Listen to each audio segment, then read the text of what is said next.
Reddy breaking news చూస్తున్నాం. 22 ఏళ్ల తర్వాత ఎమ్మెల్సీ స్థానానికి ఎన్నిక జరుగుతూ ఉండడంతో అందరి చూపు ఇప్పుడే గ్రేటర్ హైదరాబాద్ పైనే ఉంది. బలబలాల్లో మజ్లిస్కు మొగ్గు ఉన్న వార్ వన్ సైడ్ కాదంటోంది బీజేపీ. ఇందుకే ఎంఎం వర్సెస్ బీజేపీ పోర్లో ఫలితం ఎలా ఉండబోతుంది, గాలిపటాన్ని అడ్డుకునేందుకు కమలం ముందున్న దారేది అనేది తెలంగాణ వ్యాప్తంగా ఇప్పుడు హాట్ టాపిక్గా మారింది.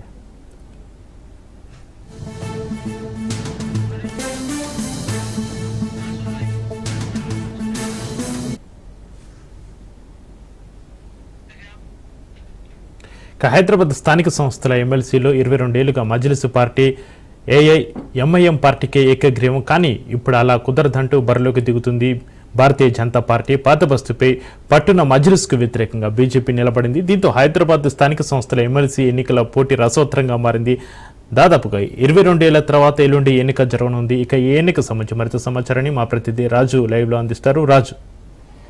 ఎస్ చక్రి, హైదరాబాద్ సంబంధించినటువంటి స్థానిక సంస్థల కోటాలో జరగబోయే ఎమ్మెల్సీ ఎన్నికపై ప్రధానంగా ఇటు బీజేపీ పార్టీ దృష్టి పెట్టింది. ఈ ఎన్నిక గత 22 సంవత్సరాల తర్వాత ఈసారి బీజేపీ నామినేషన్ వేయడం జరిగింది. ఇందులో ఈసారి ఎంఐఎంకు కాదు, ఖచ్చితంగా బీజేపీ ఈ స్థానాన్ని గెలుచుకుంటుందని చెప్పి ఇప్పటికే బీజేపీ అయితే ఒక ధీమా అయితే వ్యక్తం చేస్తూ ఉంది. కానీ సంఖ్యాబలంగా చూస్తే మాత్రం ఇటు ఎంఐఎం పార్టీకి 49 మంది ఇటు సభ్యుల సంఖ్యాబలం ఉంది. అదేవిధంగా ఇటు బీఆర్ఎస్ పార్టీ ఇప్పటికే ఈ ఎన్నికలను బహిష్కరిస్తున్నామని చెప్పి, ఓటింగ్కు దూరంగా ఉంటామని చెప్పి కూడా ఇటు బీఆర్ఎస్ పార్టీ ఇప్పటికే ప్రకటించడం జరిగింది. బీఆర్ఎస్కు ఉన్నటువంటి 24 మంది కార్పొరేటర్లు ఎవరైతే ఉన్నారో వాళ్ళు ఎటువైపు మొగ్గు చూపుతారో, లేకుంటే వాళ్ళు ఓటింగ్కు నిజంగానే దూరంగా ఉంటారా, లేకుంటే ఓటింగ్లో పాల్గొంటారా అనేది ఇప్పుడు ప్రస్తుతం చర్చనీయాంశంగా మారింది. ఎందుకంటే ఎవరైతే కార్పొరేటర్లు ఉన్నారో వారు ఆత్మ ప్రబోధానుసారం ఓటింగ్లో పాల్గొనాలి, ఖచ్చితంగా ఓటు వేయాలని చెప్పి ఇటు బీజేపీ పార్టీ ఇప్పటికే పదే పదే కోరుతా ఉన్న నేపథ్యంలో మరి బీఆర్ఎస్ కార్పొరేటర్లు ఏం చేయబోతా ఉన్నారు అనేది ఇప్పుడు ఆసక్తిగా మారింది. మరొక వైపు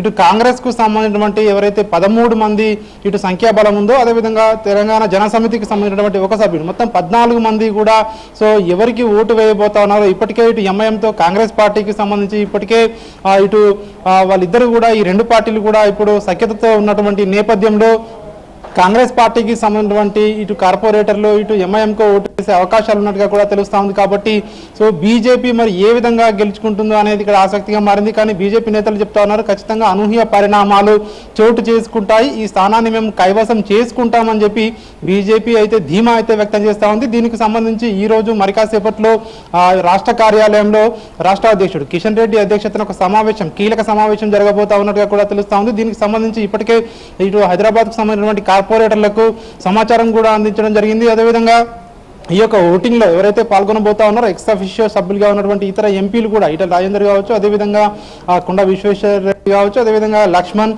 ఇటు కిషన్ రెడ్డి, నలుగురు కూడా ఎక్స్ అఫిషియో సభ్యులుగా కూడా ఉండబోతా ఉన్నారు. వారు కూడా ఓటింగ్లో పాల్గొనబోతా ఉన్నారు. కాబట్టి బీజేపీ ఏం చేయబోతా ఉంది, ఎట్లాంటి వ్యూహంతో ముందుకు వెళ్ళబోతా ఉంది అనేది మాత్రం ఇక్కడ కీలకంగా మారింది. ఈ రోజు దానికి సంబంధించి ఉదయం 10 గంటలకు ఈ యొక్క రాష్ట్ర కార్యాలయంలో కార్పొరేటర్లతో ప్రత్యేకంగా కిషన్ రెడ్డి సమావేశం కాబోతా ఉన్నారు.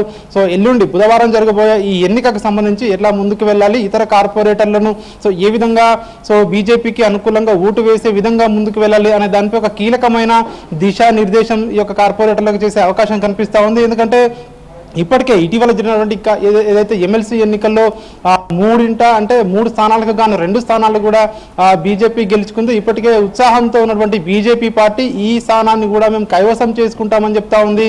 అదేవిధంగా ఇటు మజ్లిస్ పార్టీకి ఇప్పటికే ఈ స్థానం ఖచ్చితంగా దక్కుతుంది, ఏకగ్రీవం అవుతుంది అని భావించిన తరుణంలో చివరి నిమిషంలో బీజేపీ అభ్యర్థి నామినేషన్ వేయడంతో ఈ ఉప ఎన్నికపై ప్రధాన పార్టీలు ముఖ్యంగా రాష్ట్ర రాజకీయాలు అయితే చర్చనీయాంశంగా మారిందని చెప్పవచ్చు. అయితే బలం మాత్రం ఎంఐఎం పార్టీకి ఉన్నప్పటికీ ఇతర పార్టీల కార్పొరేటర్లు ఏం చేయబోతా ఉన్నారు, బీజేపీకి ఎంతమంది ఓట్లు వేయబోతా ఉన్నారు అనేది కీలకంగా మారింది. ఎందుకంటే బీజేపీ ఇటు కేంద్ర మంత్రులు కూడా పదే పదే చెప్తా ఉన్నారు, కిషన్ రెడ్డి కావచ్చు, బండి సంజయ్ కావచ్చు, ఇతర పార్టీకి సంబంధించిన ఎంపీలు కావచ్చు, ఖచ్చితంగా ఈ స్థానాన్ని మేము కైవసం చేసుకుంటామని చెప్తా ఉన్నారు. కాబట్టి దీనిపై అయితే సో మరి కాసేపట్లో జరగబోయే సమావేశంలో కొన్ని కీలక నిర్ణయాలు తీసుకునే అవకాశం అయితే మనకు కనిపిస్తా ఉంది.